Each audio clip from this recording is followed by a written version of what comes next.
Welcome back to Bod BBQ. Today we're doing a super easy turkey recipe just in time for Thanksgiving. We're doing this a couple weeks early so you have time to prep if you want to do it this way. So as you can see here, we have about a 13-pound turkey. What I've already done with this, I did some prep to make the video a little bit shorter so you could really get to the business of cooking the turkey. However, let me show you what the prep was that we did. So as you can see, this turkey isn't in typical condition when you get it. What we did was I took the backbone out. So the turkey comes like this. Of course, it's got the backbone in there. And this is called spatchcocking. If you want to know how to spatchcock a chicken or a turkey or any fowl for that matter, go ahead and check out the video that I'm going to link here. And that's to two chickens, small chickens that we had spatchcocked and that we brined, and then we cooked on the same grill that we're going to be cooking today. Now, what this does when you spatchcock any bird is it's going to allow you to lay it flat. Instead of that typical turkey shape, we can then lay it flat. One of the bonuses to this is it's going to cook all of the meat evenly so that you don't have the underside or the dark meat getting done way before the breast meat, or you don't overdo the breast meat if you have that indirect heat that's really cooking it from the top down. So this is going to be the presentation side, meaning it's going to be the side facing up when we cook it. As you can see, we have a little wire rack here, and I've got my prep bucket to catch any of the juices that came out. Once we spatchcock, we put it into a briner bucket with some Sweetwater spice, lemon, thyme, turkey bath. It's an incredible mixture of different spices and flavors, and like I said, it's lemon and thyme, so those are the really forward notes, but there's so many other things in it that makes it taste delicious. We did that 2 nights ago, and we let it sit overnight to brine in that briner bucket. When we took it out of the briner bucket, we allowed it to drain off, we patted it dry, and then I put it just like this on the wire rack with the bucket into the refrigerator so that we could dry out the skin a little bit. You can see it's not completely dry, but we do have what's called a pellicle forming. The pellicle is sort of a glossy, waxy look to the skin that's going to allow for flavors to penetrate and for smoke to stick to the bird. Another thing that we had done was a little bit of a dry brine. Now, when I say I left it just like this, I mean I left it on the rack, over the bucket, in the refrigerator overnight for about 24 hours to help dry this skin out. We want that crispy skin. And just before I put it into the refrigerator, I put a little bit of this Crawford seasonal onto the skin and a little bit on the meat on the underside. You could see that a little bit there when I had flipped it over. Now this barbecue rub is just an all-purpose seasoning, and it's very onion forward, onion powder forward, and it has garlic and salt and pepper and things like that in there. It's a great way to draw out the rest of the moisture from the skin, and you can see I wiped it down a little bit. I didn't put too much on there because really the flavoring I want is going to be this Cattleman's Grill Ranchero seasoning. I would say the primary flavoring of this is garlic. It has a nice garlic herbal note to it, and it's not super salty. Let's get started with the prep here. Once you get the turkey to this state, it's actually a really easy process. Let's flip this guy over. Just like that. I'm going to do a little bit more trimming. Get my boning knife. I've got my 6-inch Wusthof curved boning knife. And I'm going to take out these ribs. I just don't want those in there. That's something we're going to have to definitely get out of there before we eat anyway. So let's just get rid of them now. And I'm just bringing my knife underneath here, all around this bone. And we're going to pull this up.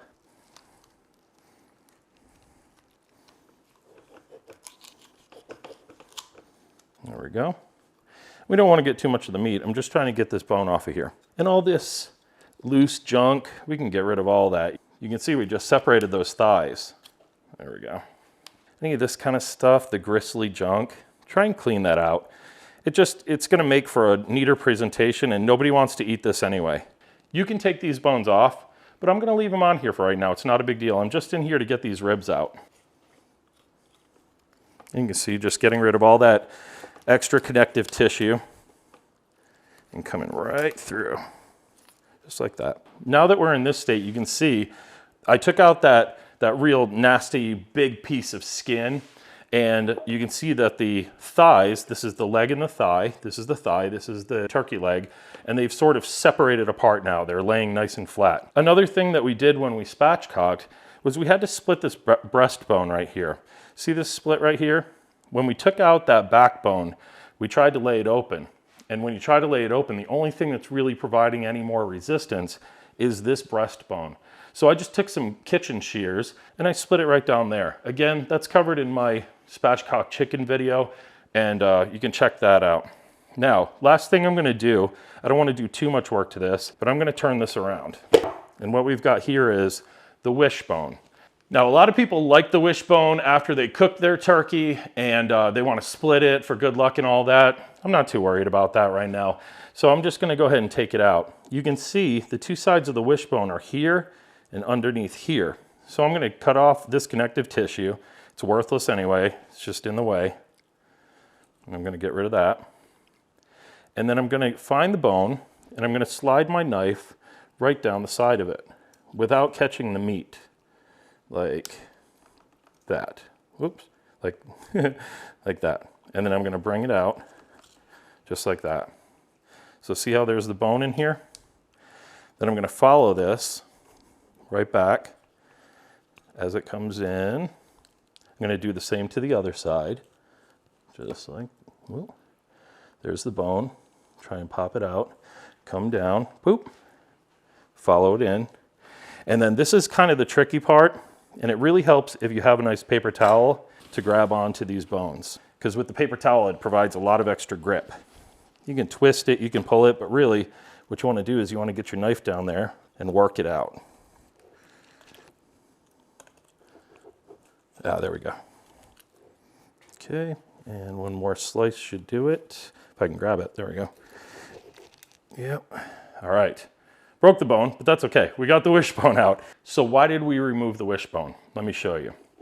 When I flip it over, you can see it a little bit more clearly. Here's a breast, here's the other breast. The wishbone was right here and it came down both sides. Now, when I go to either remove the breast to slice it or slice it right on the bird, I'm gonna be able to remove the wing, remove the legs and thighs, and just slice, slice, slice, and the slices will come right off. If I went to do that before removing the wishbone, it would be in the way of my knife when I went to cut. So it's a good practice to do if you don't care about breaking the wishbone apart for luck. All right, so this is gonna be a very simple process. I'm gonna start on the underside. Be very careful because the only thing holding these legs and thighs to the actual torso of the chicken now is that skin. That's why I'm not cutting anything else off. I don't want it to get too gentle to where it's just gonna rip apart. I'm gonna put a very light coating of this seasonal on there since it already had some. Just a nice little extra layer of flavor. And now I'm going to take about a stick of butter and I'm gonna melt it down. Once we get that first side done with the seasonal, I'm gonna do the other side here. And I'm just gonna put a light sprinkle on there. Just very easy on this one. Very good. Okay. Kind of give it a pat, make sure it sticks.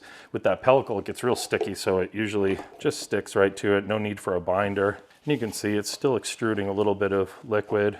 Now I'm gonna go to my ranchero seasoning. And this one I'm gonna load on a little bit heavier. And I'm gonna start getting it really on the meats. Like I said, this one's got a little bit more of a garlic forefront to it. Don't be afraid to grab this thing and move it around. Make sure that you're getting good coverage on all the little bits and pieces. Okay, that looks awesome. We're gonna go to the other side. This is the last time I'm going to be flipping it. So the other side is done with the seasoning. Now this side, prior to putting on the ranchero, and why I put the seasonal on first, is I'm going to use a little of this melted butter. It's about a stick of melted butter, and I'm just gonna start drizzling it on here. Not painting it, just really, getting a layer of butter on here. And I'm just doing it on the presentation side. It makes it crispy, adds a layer of flavor, add a layer, a base layer to stick to as well for the next layer of rub. You can see the yellowish finish that the Sweetwater Spice turkey bath left on it, and now this butter is enhancing that color. I'm also gonna get up under the skin here. Let me get my hand up in here, separate it a little bit. Don't rip the skin.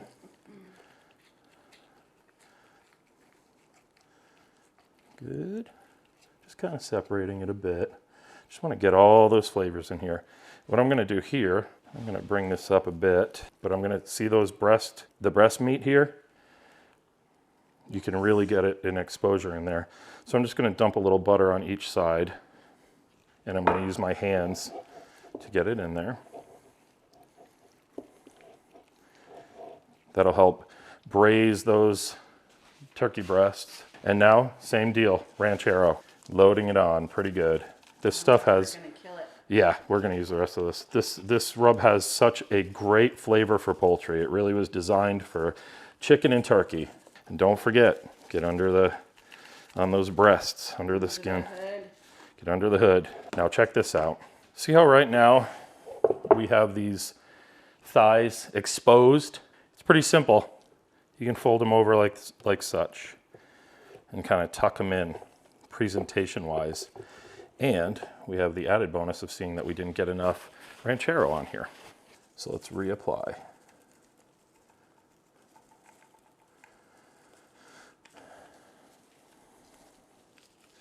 All right, this is looking fantastic. If you're using a rack like we are here today, this is where you want to position your chicken to how you want it to look when it comes out of the smoker. I'm really going to make sure I have the skin pulled down to where I want it. The legs are positioned correctly. I'm good with that. And it has good coverage everywhere. I don't see any bald spots, maybe a little extra tug there on the skin. Now the wings, I'm going to fold these wings like it's resting behind the head so that the wingtips don't get all burned up. And then one last dose. I'm just going to cover in any holes I see with our seasoning. That is all the prep we're going to do. You can inject this, you can do whatever you want with it, but the fact that we brined it and then we left it in the refrigerator to dry out, build that pellicle, and then we put a little bit of our seasoning salt to really draw the moisture out of the skin, I don't think we're going to need any type of injection, especially with a small bird like this. The turkeys between 12 and 15 pounds are perfect for barbecue. They don't dry out, they cook evenly, and it's so delicious. Whereas those big 24 to 27 pound turkeys, the breasts always dry out in them. It's either you have undercooked dark meat or overcooked white meat. It's no good. This way, we're gonna cook it all together. Okay, so now we're gonna bring this turkey out to our smoker. We have it leveled out at about 375 degrees. Ultimately, I wanna be cooking this at 350 degrees, but I raised it up a little bit more so that we could start to get that skin draw, and then we can finish rendering it out and cooking the meat through at 350 degrees. You want the internal temperature of the breast meat to be 165 degrees according to FDA regulation. If you take it out at about 160, it's going to carry over to 165 and it'll be just perfect. It won't dry out. The dark meat should be at 175. And with a spatchcock like this, I have a feeling they're going to get done right around the same time. Let's go get this on the heat and make sure that it gets done in time for dinner. We have our trusty Grilla Grills Kong here. This is our 4th year using the Kong. It's been absolutely awesome as a Kamado style grill. You can see I just have my stainless steel wire rack. I'm going to place it right here on the Grilla Grills rack. I'm going to shut it down, and I'm not even going to check it for another hour, hour and a half. I'm going to let this skin start to draw up, start to render the fat out, and get a little crispy. So I'm going to come out here somewhere between an hour and a half from now, and we'll check on it. Then I'll put the probe into the breast to make sure that we're getting that breast perfectly up to 160. Okay, so we're back out here at the grill. It's been about an hour and 20 minutes, and we're gonna make sure that the skin is crisping up the way we want it. Also, if you look right down here, we have this amazing butter mixture. We took the rest of our ranchero seasoning. It was just over about a tablespoon, and we mixed it up with about a stick of butter, just unsalted butter. And this mixture is amazing. It's gonna be so good on here. So let's go ahead and raise up the lid. This has been cooking at about 350 degrees, 375 to 350 the whole time. And I'm gonna go ahead and layer this on. You can see that skin is already tightening up.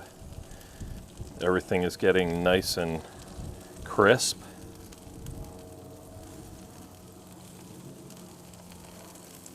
Yum. That looks good, yeah.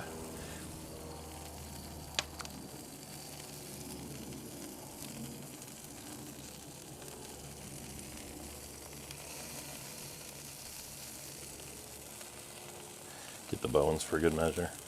We got our probe here in the deepest part of the turkey, and I'm going to turn this turkey around so that we get even cooking at this point.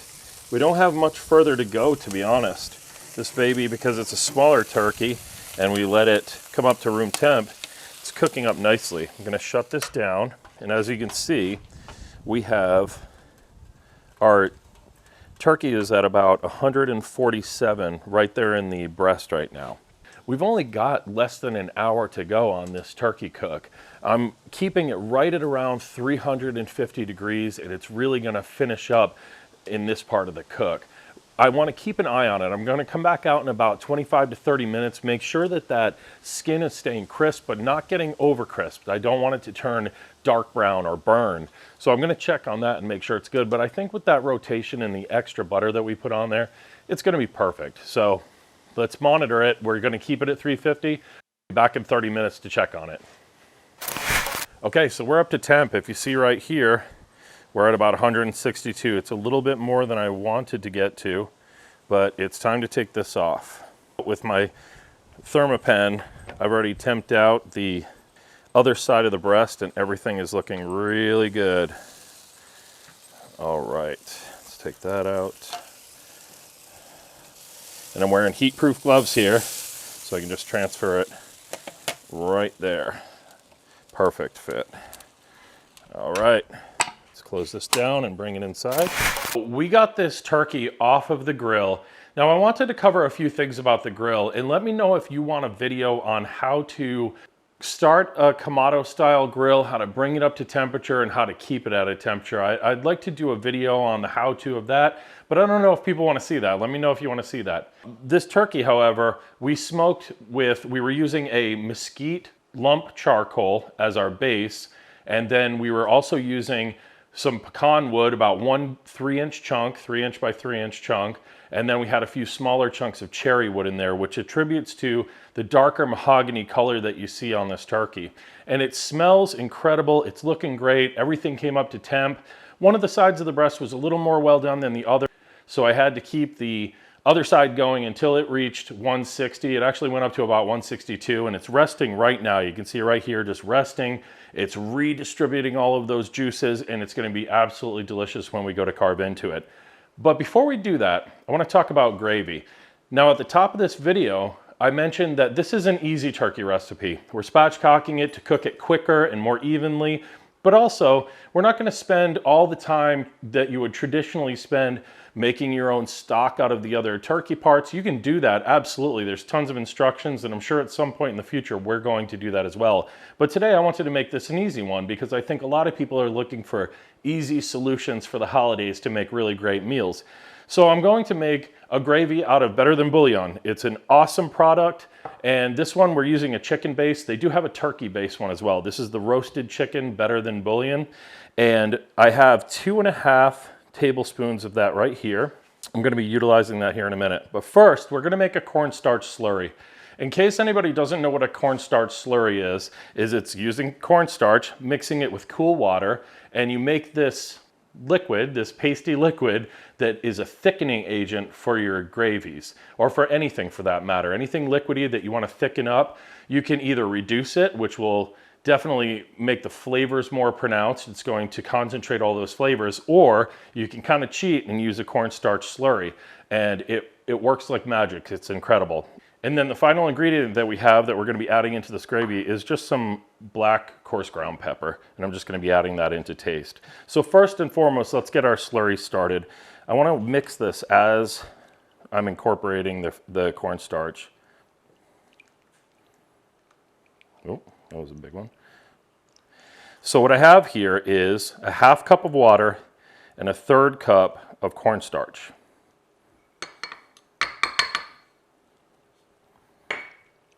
And I'm just mixing all that together until it's all incorporated. There's no lumps. Nice and liquidy, just like milk. It looks just like milk. I'm gonna set this to the side for a moment.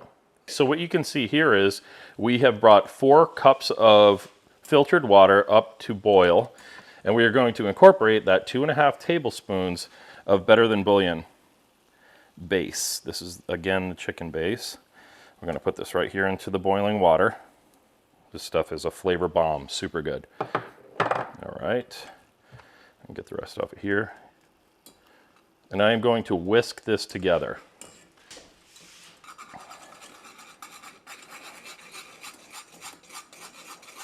There we go.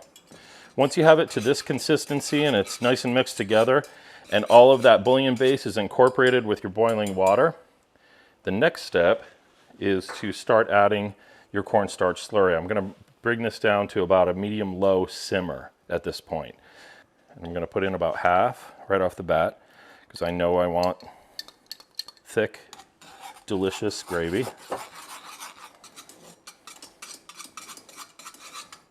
Turn it up just a little bit, make sure, yeah, there we go. See the bubbles are on the sides? That's the kind of simmer I'm looking for right there. Nothing too crazy, just something that's going to really get all this to incorporate and activate the cornstarch. I like a thick gravy, so let's just go ahead and add it all in. And a whisk.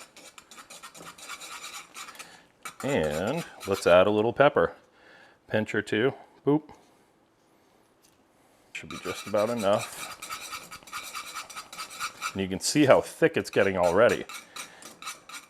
And man, is this easier than doing it the traditional way or what? Might not be quite as good, but the fact that we don't have the drippings from the turkey because we barbecued it, because we smoked it, this is a really good alternative. It's looking beautiful. I'm gonna take a quick test.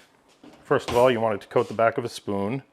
Perfect. Check its consistency. Could sit on there for a little bit, thicken up just a little bit, but it's looking great. Now let's check the taste. Oh, that's awesome. Excellent. Yeah, it tastes super great. This is such a wonderful gravy flavor to put on any type of poultry. I'm just gonna let this reduce just a tiny bit more, but I'm gonna lower the temp way, way down, all the way to its lowest setting now, and just let it sit and simmer just for a few minutes. Okay, so we made some mashed potatoes. We have some broccolini that we're gonna eat with our turkey. We made our gravy. It's a chicken-based gravy. Had I known there was a turkey-based better than bouillon, I probably would have used that. But the chicken-based gravy tastes absolutely amazing. It's gonna be perfect on this. So there's only really one thing left to do. We're gonna take this whole bird, transfer it over to the cutting board, and we're gonna cut it up.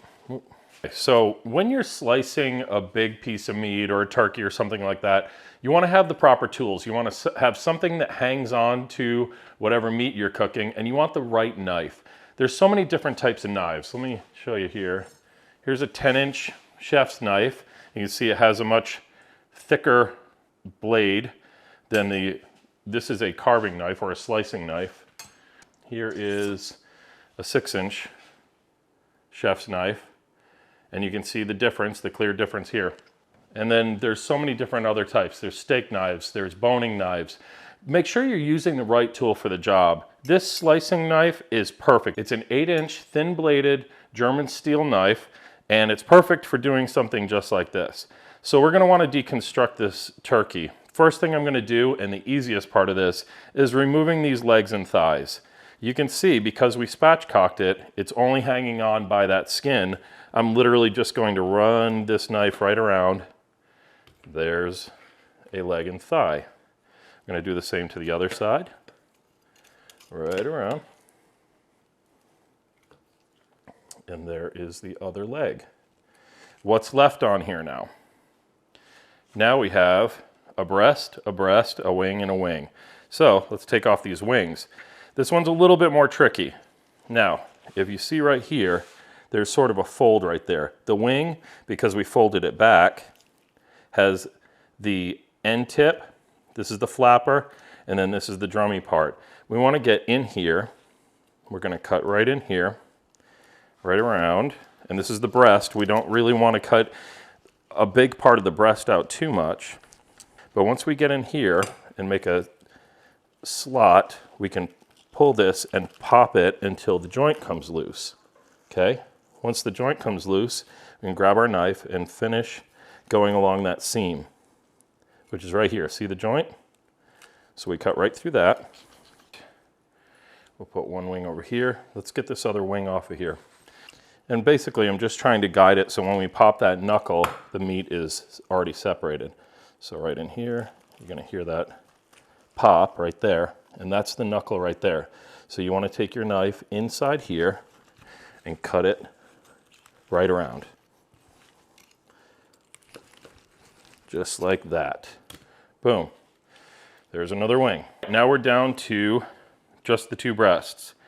You wanna feel for the breastbone in the middle, which is right here in the center of these 2. Go ahead and make a slice and then stick your finger in there and figure out where exactly the bone is. It's right here. So now I want to go down the other side, make sure that I have that separation there. Just like that. Okay.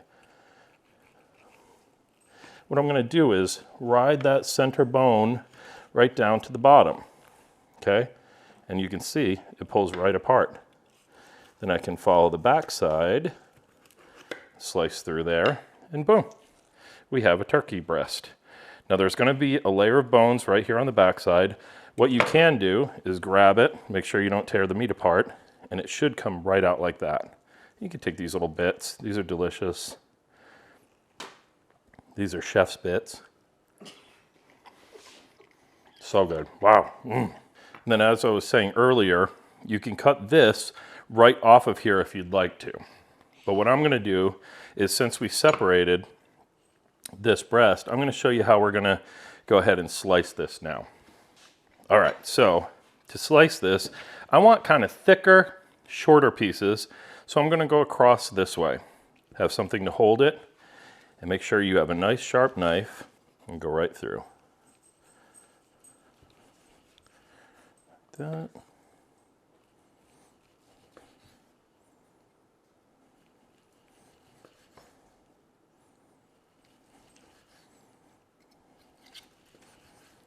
So juicy, so delicious looking. Let me show you what this looks like here in a sec. That's one way to carve the breast. The other is, I'm going to leave it right on here just as you see it. And I'm going to make a little bit longer cuts in here. Now to do this, I'm going to have to remove these bones, same as the other side, but this one's got a little bit more to it. So I'm going to carve these out. Come back to that center bone. Come right down just like we did the other side, right? And then this time I'm going to ride right underneath here so that we can get rid of those bones. Right around the bone there. Okay. Once we have that, you can pick the meat off of here. There's still going to be plenty of meat kind of inside here. I mean, look at how juicy this is. Look at how unbelievably juicy this turkey is. So good. The smoke flavor is unbelievable. Now, once we get to this phase, we're ready to carve, but we're just going to do it in a different direction. So I'm going to come right down here. And these slices are going to be a little bit thinner. Just like that.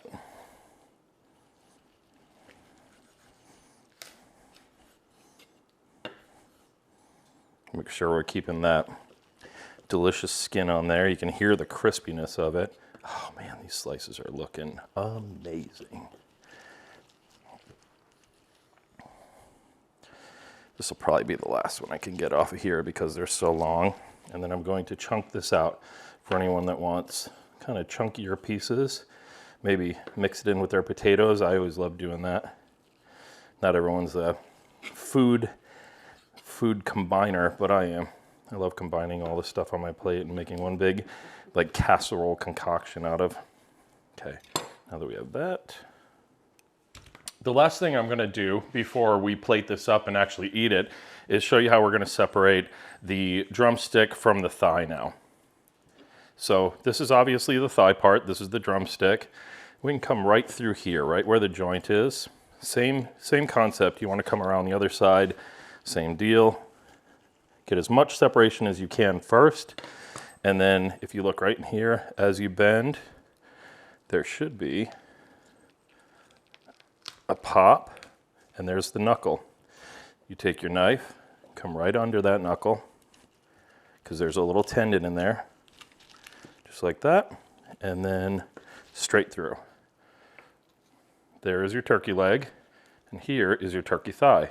Now you could take this bone out of here, or you could serve it all in one big piece if somebody wants a big old piece like that. So this pink meat right here, if you notice it's on the outside, the inside's all done through and through. Why is it pink? We use cherry wood. That cherry wood gives a nice pink mahogany type of a smoke ring in there, and it's delicious. It's not too heavy of a wood, hence why we use it with the fowl or with any poultry, but it is definitely going to leave a beautiful smoke ring. So I'm just kind of deconstructing this, getting the big bone out of there. That's what she said.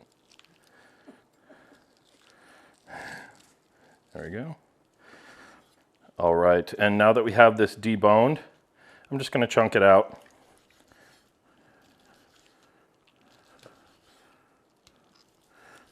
And you can see I'm doing like maybe, I don't know, 3/4 inch slices, half to 3/4 inch. Oh man, that is barbecued turkey if I've ever seen it. This is the best. This stuff right here is so good. And I will do the same thing to the other side, and then we're gonna put it together and I'll do a whole taste with everything on the plate. So we'll be back to show you how good we did. All right, so as you can see here, we are ready to go. I have some mashed potatoes, delicious, some nice roasted broccolini, garlic, olive oil broccolini, and I'm digging right into this, kind of gang up around the potatoes, and then I'm gonna grab some of our dark meat. You can see that wonderful smoke ring in there. And the smoke flavor on the pecan and the cherry combined is absolutely perfect for barbecued smoked turkey. Last step, but definitely not to be forgotten, is our gravy. And you can see it just thickened up enough, but not too much. All right. Unbelievable. Time to try it out. I'm going to try this dark meat with the gravy first.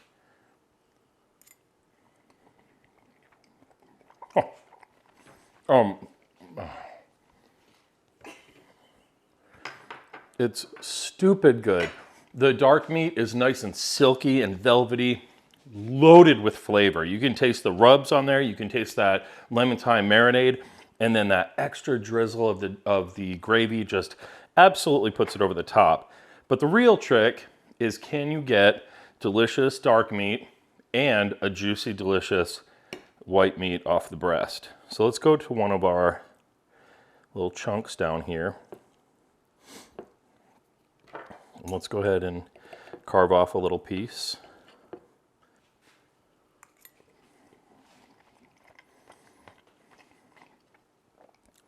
It's perfect. It's exactly the way you want turkey breast to be. It's juicy, succulent, loaded with flavor. It's absolutely a robust piece of meat. It's friggin' delicious, honestly. I'm gonna take it with some potatoes here. Look at it, just falling apart. It's Thanksgiving, you know? It's the perfect meal for Thanksgiving. Had I thought ahead, I would have gotten some carrots to go with my potatoes too. I love carrots along with this, or maybe some butternut squash. But this meal right here, unbelievable. Super great for your Thanksgiving or holiday meal, or any time of the year. If you prepare it like this, it doesn't have to just be for holidays. You can make this anytime, and it's unbelievable. It's so good. I highly suggest you try this one out. You know, this was our simple turkey recipe. There's ways to make it a little bit easier, but if you want to smoke it and get that great pecan and cherry smoke in there, you have to do it outside. You can't do it in your oven.